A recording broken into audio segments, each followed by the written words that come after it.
అందరికీ శుభదినం.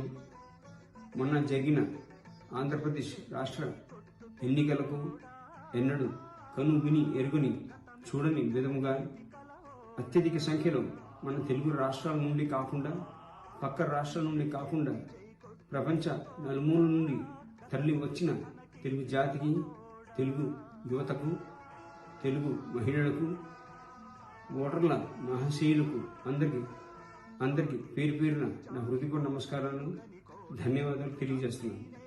అలాగే ఈ రాక్షస పరిపాలన నుండి విముక్తి కావడానికి మన రాష్ట్ర భవిష్యత్తు కోసం, మీ భవిష్యత్తు కోసం, మీ పిల్లల భవిష్యత్తు కోసం, భావి తరాల భవిష్యత్తు కోసం ఎంతో కసితో మీరందరూ చాలా దూరం నుండి భారీ సంఖ్యలో తరలి వచ్చి మన తెలుగుదేశం కూటమి అభ్యర్థులకు ఓటు వేసినందున మంచి మెజారిటీతో మన కూటమి ప్రభుత్వం ఏర్పడి నారా చంద్రబాబు నాయుడు గారు ముఖ్యమంత్రి అవుతారు.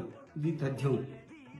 తెలుగుదేశం, జనసేన, భారతీయ జనతా పార్టీ అభ్యర్థులకు ఓటు వేసి గెలిపిస్తున్నందుకు మీ యువతి యువకులకు, ఓటర్ల మహాశయులకు, యావత్ తెలుగు జాతికి అందరికీ పేరు పేరున మా తెలుగుదేశం పార్టీ తరఫున, కూటమి తరఫున అందరికీ కృతజ్ఞతలు, ధన్యవాదాలు, అభినందనలు తెలియజేస్తూ మీ నందమూరి రామకృష్ణ. జై తెలుగుదేశం, జై చంద్రబాబు నాయుడు, జోహార్ అన్న ఎన్టీఆర్.